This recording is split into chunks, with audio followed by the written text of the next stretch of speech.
What is going on, Heavy Nation? John Impemba here with James Grande. Welcome to the Fantasy Alarm MLB DFS Game Day Playbook live show. We're looking today's Tuesday 11 game main slate. James on the playbook. Get all the research for all of you to get you ready for this main slate. We did the preview show as well, breaking it all down earlier this morning, but we have lineups out, some news, some notes, some things to talk about here. Make sure you check out Grande's playbook over on Fantasy Alarm. I also did the pick 'em articles over for Underdog, Prize Picks, and Sleeper. Those were out early today.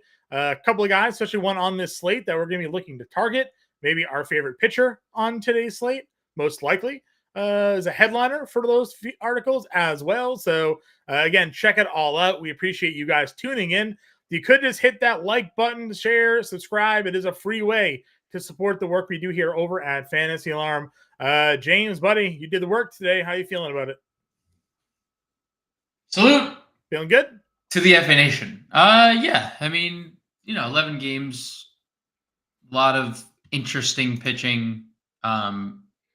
One ace in a good spot. I don't think there's a lot of necessary spends on the pitcher position. There's some stars out of lineups across baseball. Yeah, it's a fun slate. And I'm ready to break it down. Yeah, 100%. Looking at the starting pitching position here, a couple of guys up over $9,000. Pablo Lopez, Nathan Eovaldi, Yamamoto returning, Imanaga up at top at 97. Man, we were alluding to, we talked a lot about this morning. Man, it's in all my pick 'em articles today. It's Pablo Lopez. It's a $9,100 matchup at home against the Angels. James, is he still your number one pitcher on the slate today?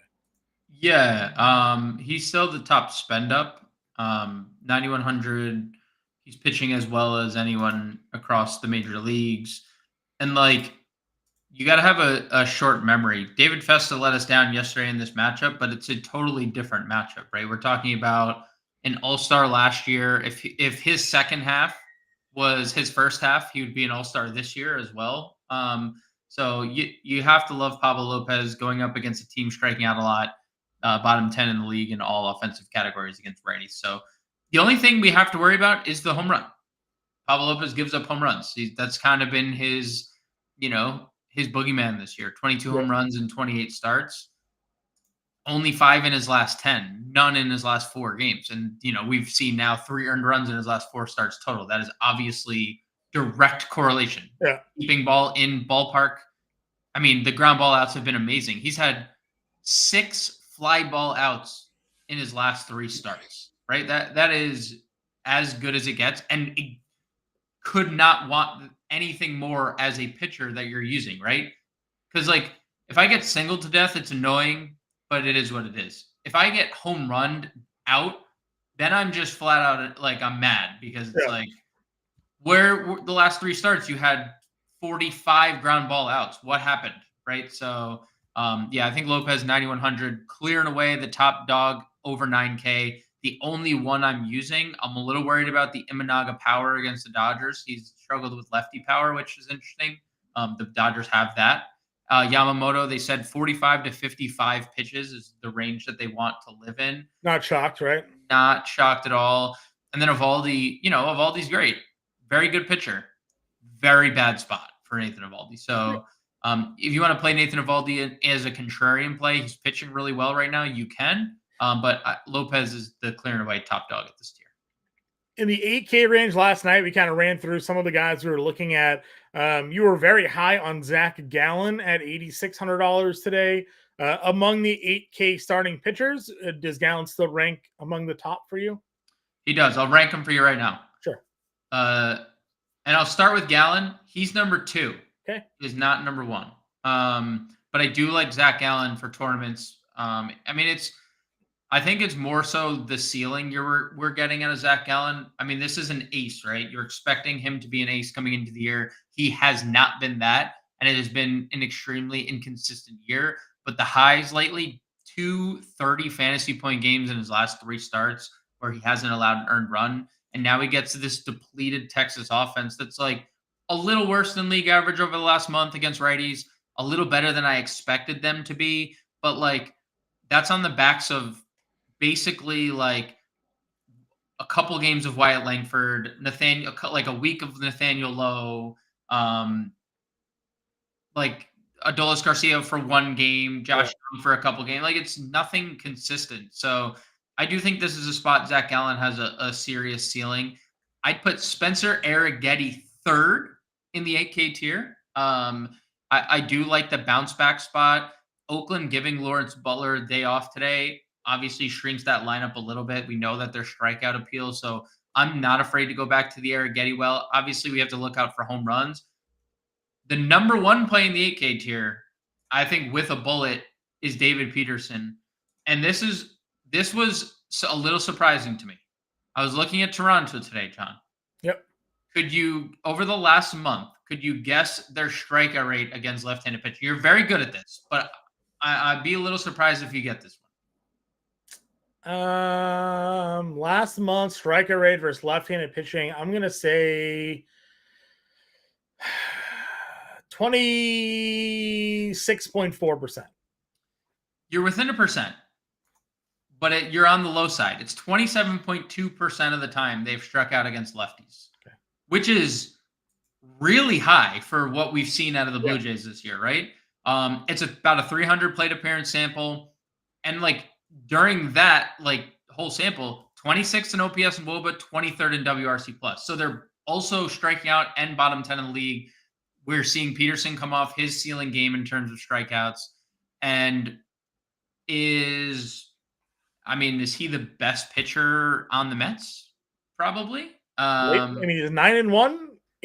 Right, 81 strikeouts, and hasn't allowed more than 2 earned runs in 7 consecutive starts. And hasn't allowed more than 4 in any start this year. That is as consistent as you will find across Major League Baseball. Yeah. Like even you were worried about him in the Red Sox start because he really hasn't had a strikeout ceiling, and then he had 11 against the Red Sox, who strike out against lefties. Yes, he does have a strikeout, like a lower strikeout floor. But he's also run into some teams that don't really he played Washington 3 times, right? Sure. San Diego. San Diego in that start, like the 3 starts ago, 7 1/3, 2 strikeouts. So right. So some of the numbers have hurt him. He definitely has a low floor. Like if he came out of this game and only had 4 strikeouts, I also wouldn't be surprised. But we are expecting more of a ceiling-ish strikeout performance. 7, I think, is a conservative number. I don't think he's going to get 11. It'd be nice. But if he had 7 strikeouts today and 1 earned over 7 innings. It's such a good. And they're winning that. They're going to win that game. If right. because we're also getting Bassett on the flip side with the Mets lefties. So if that is the start we get, where he's 7 innings, 1 run, 7 strikeouts, that is a tournament winning David Peterson lineup. Right. Yep. So he's my number 1 in the 8K tier. Him, Gallen, Arrighetti. Those are the 3 I'm using. Is he ahead of Lopez overall or no? That's like my most used pairing today. Okay. I would say those are the 2 guys I'm using the most. I still think Lopez just naturally has the higher ceiling. Pablo Lopez is a 4. We talk about. Peterson had the 11. Pablo Lopez is a complete game shutout with 14 strikeouts this year. Right. That is it. He has gone for 50 this year. So. You're going to have huge leverage if you look at our rostership percentages. You have an under 6% David Peterson here. It's surprising because if you're talking about a tier of guys that everyone's been inconsistent, right? Yeah. Kirby doesn't. Kirby's been as inconsistent as anyone and has the worst strikeout matchup on the board. Gallen's been inconsistent. Arrighetti's coming off his worst start of the year. Arrighetti's getting the love too. He's the one that people are pivoting to. $100 less, they're playing Arrighetti, or they're playing one other guy that we will get to in the value tier that we've also discussed. Yeah, I think that there's great leverage with David Peterson. As Don is licking someone in chat right now. It's crazy. I don't know what Don's doing, but he's I don't know. He's licking somebody, licking Baltimore, dude. Trying to pick out Baltimore lineup, probably. He said it. I'm poking fun with because Don's back on his bullish in the chat. So sure. to you, Don, for always showing up.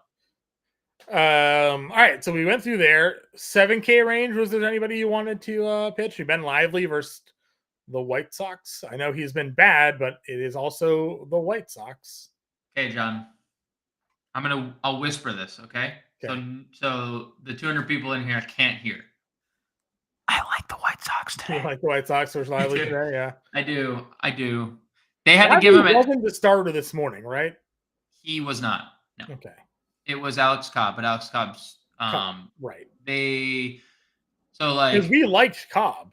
Yes, he's dealing with the finger thing, the blister. blisters, and Lively was supposed to start yesterday, but because he's like older and he's accrued all these innings and he's suddenly getting shelled every time he takes the mound, they're like, actually, let's give you another day to figure it out. So truthfully, I am more likely to use the White Sox today than I am Ben Lively, and I think like that's a leverage play, right? Because nobody's gonna. I mean, people they drool. They see the White Sox and they're just start drooling, right? They're just like, I have to play that guy.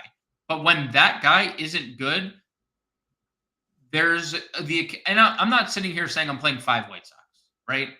I have my exposures. I have some Nicky Lopez. I really like Benintendi tonight. Luis Robert, but like I'm not playing this guy who is pitching, who is older, has never been good, had been lucky during the entire year. We talked about it. Yeah. And Ben Lively, 32. He's like 32, but I mean, there's been a reason why Ben Lively's 32 and he was in the KBO, I believe. And I was gonna say, kind of like he was like an older rookie, huh? Yeah, and but there was a reason. And even you looked at some of the expected numbers. A lot of expected numbers suggested that this was coming, and it's happened, right? So I'm more likely to play White Sox than I am, and I am. I told you I'm playing 20 lineups tonight.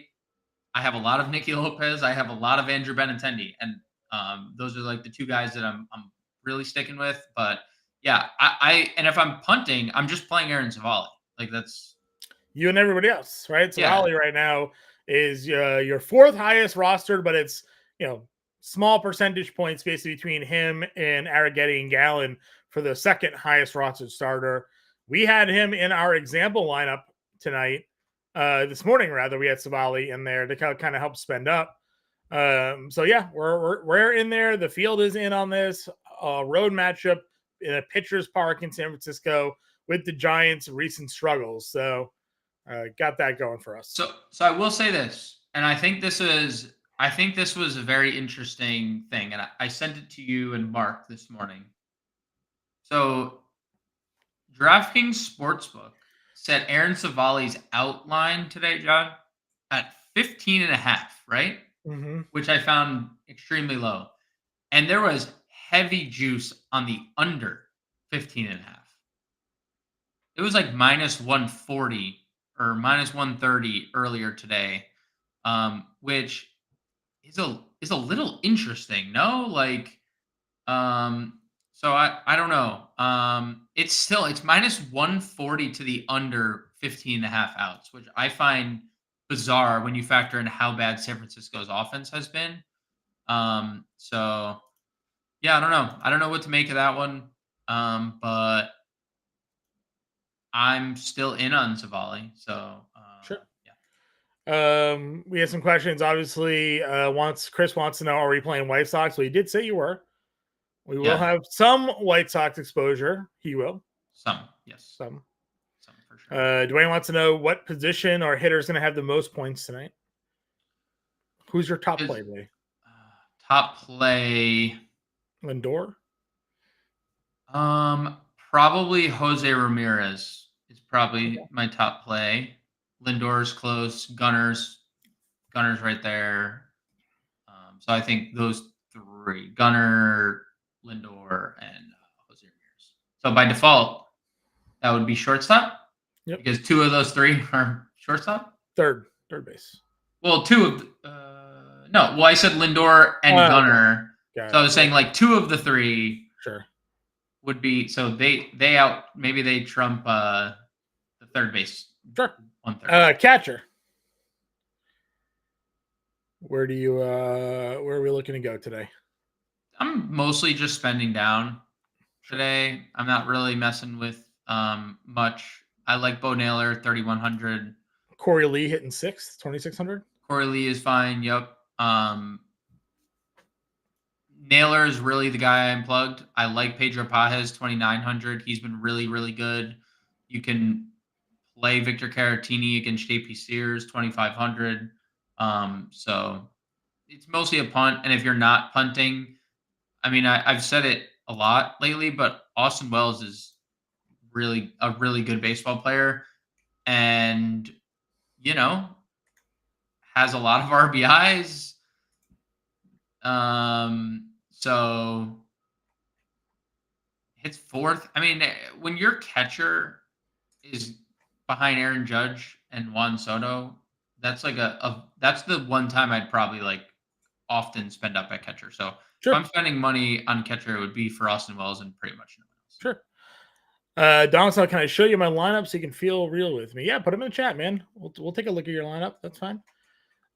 First base. We got obviously the Dodgers here. Vladdy looks like he's good to go, obviously, in the lineup in the third. We weren't sure last night if you'd be there. Bellinger, Walker, you're a 5K range. Doing the playbook today, did you see you wanted to spend up? I know we talked a lot of Naylor yesterday. What are your thoughts? Yeah, so I am good playing either Dodger first baseman because they both play first at the same time for the Dodgers. Last 30 days, Shota Imanaga against lefties, 304 ISO allowed, 325 WOBA. I found that a little staggering. 304 ISO allowed. That's not great in a park that plays to home runs for like the Dodgers, Dodger Stadium does. So if you want to get to Ohtani, Freeman, they both hit lefties fine. Definitely would be the two spots I'm spending up on. I like O'Hearn, but I like him better on FanDuel. I've really just settled into Josh Naylor. He's an elite target against right-handed bats. Jonathan Cannon has been fairly awful when it comes to pitching, which that's what he does. Last 30 days against lefties, 222 ISO, 422 WOBA allowed, 9% strikeout rate, 9 against lefties. It's okay. God, that is quite bad. So his problem is going to be the lefties. They have 4 lefties right off the bat. Manzardo hitting 6th. If you want to play 5 Guardians tonight, 1 through 4 plus 6 is a very good stack. So yeah, Naylor heading down to Manzardo makes a ton of sense to pivot if you need the money. In the mid tier, I like Jose Miranda. I found it incredibly interesting this morning when I opened up like implied team totals to see the Twins number 1 on the day. I know Griffin Canning is pitching and he's largely been bad, but he's obviously been good. He has been worse against righties in the last month, and that it really spans like the last 90 days. He's been bad against righties. So I like Miranda 41. We know how good Miranda's been against righties. And then I think the rest of it, it's like Vaughn hitting 4th tonight. If you're playing White Sox, he's been really good lately. Yeah. 3 multi-hit. The power's been there too. Yeah, the power's been there. The multi-hit games have been there. We know like he can. He'll probably end the year something like 70 plus RBIs. That's solid. So, Vaughn and you flash the Manzardo play. I don't mind the Gavin Sheets play as well. Although I would rather just play Manzardo over Sheets, or just find the extra money to go to. Yeah, you're playing Sheets if you're stacking the White Sox, like you said, right? The only problem is, are you stacking Sheets over Vaughn? I think Gavin Sheets lost his eligibility, so now like because they're both playing first at the same time. When you watch the White Sox, they're both playing first at the same time. Sure. Second base again has been a position we've historically spent down on. Is that the same for today, or where are we looking to start lineups off here? Yeah, I don't have a large second base player pool. Andres Jimenez hitting 2nd was what I was hoping for. Andres Jimenez hitting 2nd is what we have got tonight. He has obviously been really good lately, excluding yesterday. I like Gleyber Torres leading off for the Yankees. He's been great as the leadoff hitter. just getting on base, which obviously plays when the people behind you are the people behind him, right? So 440 OBP over his last 10 games. No surprise to see 8 runs over that span. So I like Gleyber Torres leading off. Brendan Donovan leading off is a little bit interesting against Louder. Louder gets a lot of ground balls, but it's his third major league start ever. So it wouldn't surprise me if Brendan Donovan had a really good game here leading off. You and I were kind of theory crafting on the show last night. Minnesota probably leads Edward Julian off, but we didn't know. Well, we do know now. He is leading off against Griffin Canning. That is obviously, you're not going to find a lot of $2,900 second baseman with power. That's what he has against right-handed pitching. So I like Julian for a little more like Brooks Lee. And I told you, I'm playing White Sox. I'm playing Nicky Lopez tonight. 2,900 second base, shortstop eligible. Ben Lively's been specifically bad against lefties lately. When you look at the numbers for Ben Lively, 261 ISO. That's 20 points less than the expected ISO. 416 WOBA allowed to lefties. So, Nicky Lopez obviously not having a great year. He hit 300 one point for Kansas City a few years back. He could give us 3 hits and 2 runs scored tonight, and you're like, oh, $2,900 middle infielder leading off. That guy's optimal tonight. So, yeah, I like the value once again. No surprise, we're just not spending up at second base. Well, we're not spending up at second. We may not spend up at first, but you already said Jose Ramirez was your top guy. Yeah. $6,200, hefty price tag, but we've made the money to get there. Yeah, I mean, obviously this is not the better split for him. Obviously he is not necessarily playing well, but we just talked about it. I mean, Jonathan Cannon, 237 expected ISO to righty or to lefties, 422 WOBA allowed, 7% swinging strike rate. I mean, everything he's throwing to lefties is being hit. And even with these kind of subpar numbers, Jose Ramirez still has a 205 ISO. This is where I'm going. We know even if it's just singles for Jose Ramirez, well, singles turn into, he has 36 steals on the year. So we're closing in on 40-40. You think he doesn't want 40-40? I know he does. So, I love Jose Ramirez tonight, playing him in all my Guardian stacks. I've come around a little bit on Devers. I've come around a little bit on Boston in general tonight. It's hard for me. It's hard to get to Boston because they're still so expensive, but we're seeing the cracks in the armor of Albert Suarez that we knew would happen. So I'm good with getting to Devers too for a little bit cheaper. Good to getting to Chisholm for a little bit cheaper. I'm good Bregman Vientos range with JP Sears being the pitcher, not Osvaldo Bido. Vientos obviously has massive power. So there's a lot to like in the top half of third. I don't really like anything cheap other than maybe just punting Kobe Mayo at third. I think and he has obviously given us no reason to even want to play him. Right. Shortstop then. You mentioned obviously liking Gunnar up here with Ellie Lindor, your guys up over 5K. We always say you can really play any of them. But your obvious favorites here. Cutter Crawford, does he have the home run problems tonight? What do we think? I mean, the numbers suggest that he hasn't figured it out. You look at the last 90 days and versus lefties, 272 ISO allowed, 307 WOBA. So, that is not great when their top 3 in this lineup all hit lefty and all have a near 200 plus ISO. That's including Cedric Mullins. Gunnar's at 279 ISO, Cedric Mullins 193, Santander 278. I love the top of this lineup tonight for the Orioles, specifically Gunnar, those 3. And on FanDuel, Ryan O'Hearn, who's cheap over there. I don't think you could pay $5K for him on DraftKings, but I love Gunnar, love Lindor, love Witt. Lindor's probably a little better because he's cheaper. And he Chris Bassett. So I wrote this in the playbook, John. Would you believe it if I told you Chris Bassett has gotten worse against lefties?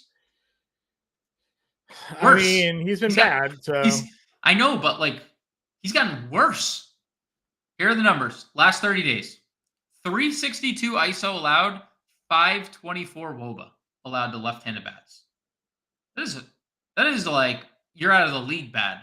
No, I mean 524 WOBA to any person, any opposition, you're not like pitching in the majors anymore. And he just has a big contract, so he's going to pitch every 5th day. So Yep. yeah, no problem getting to any of them. I think Lindor is the best of the 3, but love all of them. Mid-tier, anybody of note that you're looking to target here? Nope. Value? Yeah, I like the value. Tommy Edman gets a lefty. He's been really good against lefties. He's just kind of been slowly coming along lately. Hits in a lot of games, stolen bases in 2 of his last 3. So Edman 36. I like Ceddanne Rafael at 32. He gets a righty, and I just don't like Albert Suarez having all year. And we're starting to see him be bad.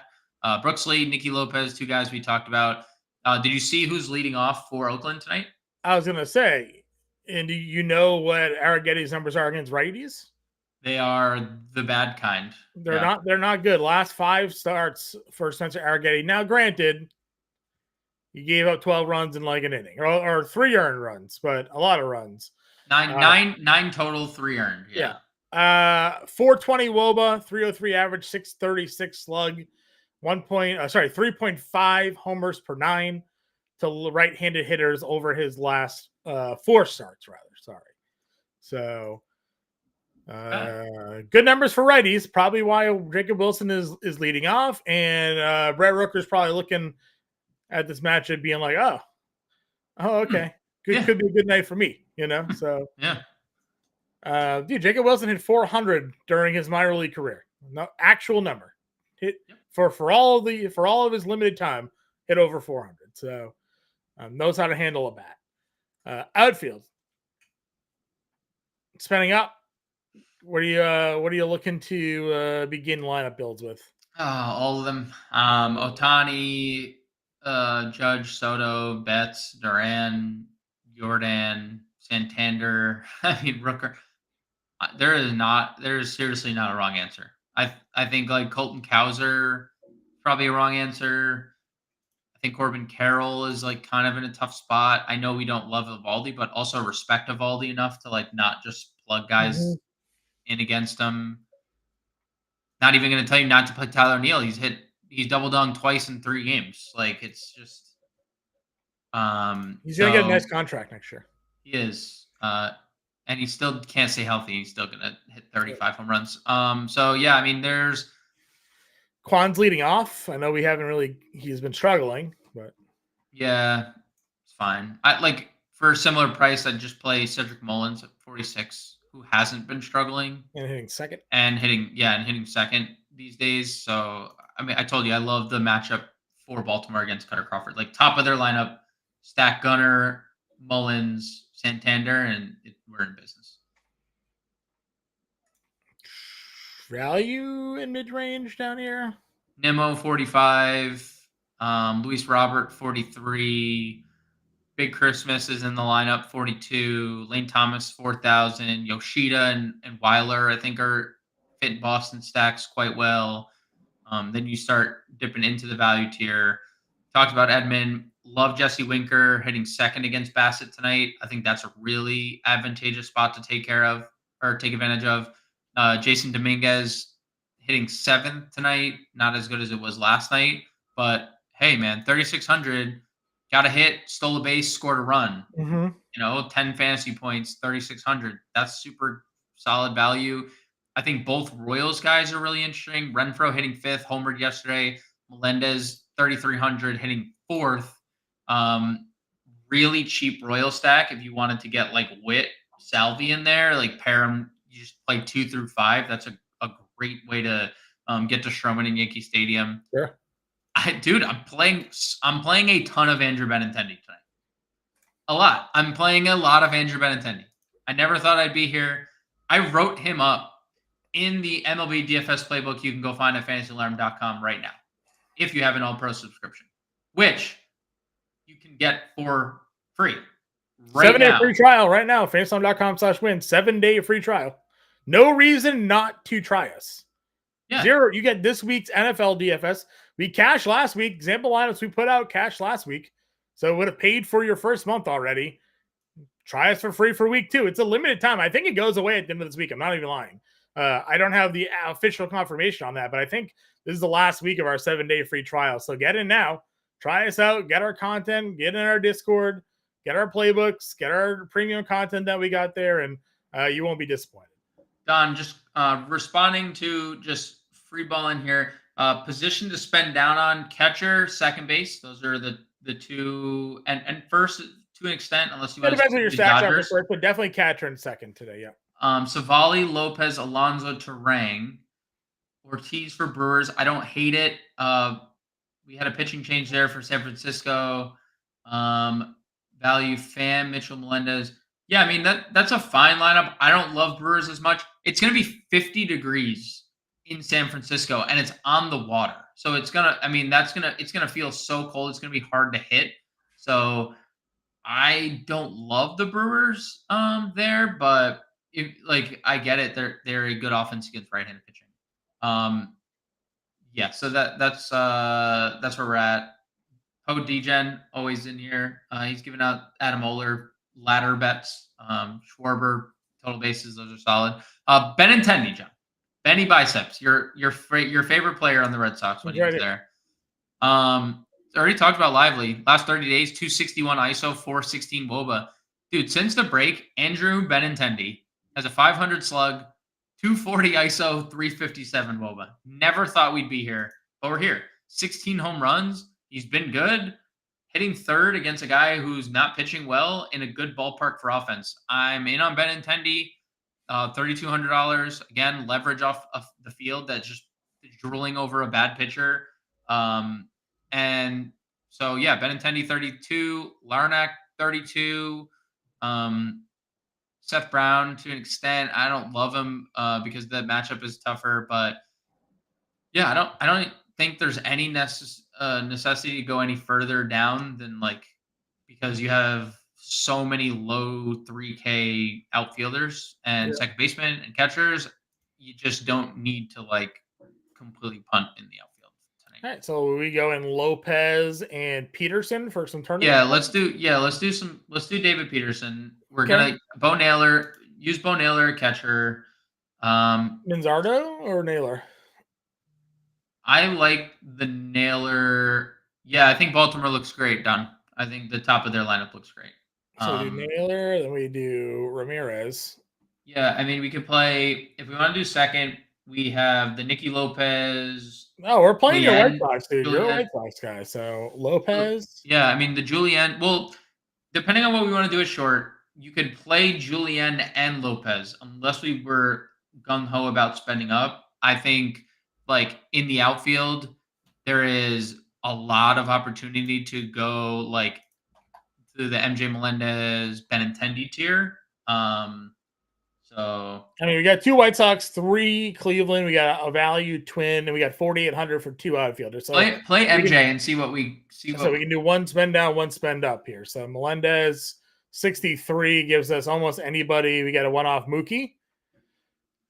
I would say I'm good with Mookie. I actually prefer probably Duran or Santander of that spend up. I think Cutter is going to give up home runs tonight, and I also love Duran because Albert Suarez is regressing like we thought he would. Sure. Seeing if there's any lineup correlation anywhere. It's not really. We have a game stack and then 3 1-offs, which I don't think necessarily. I mean, just seeing if there's anything that would. I mean, the connection would be the Manzardo play, and then going to Jimenez at second. Probably that would probably be a little. Well, we'll see. 33 doesn't really give us anything there. All right, we're good with this then. That's fine. Lucky Lopez, Peterson, Naylor, Julian, Ramirez, Lopez, Benintendi, Melendez, and Santander. We're getting crazy with the Cleveland, Chicago stack 1-offs of Julian, Melendez, Santander with Lopez and Peterson in our example lineup here today. Again, James's playbook is out. Go read it. Try it for free. Fantasy.com/win. It's free for 7 days. Free. It's free. Maybe 8 days. Maybe 8. It's definitely 7. Definitely 7.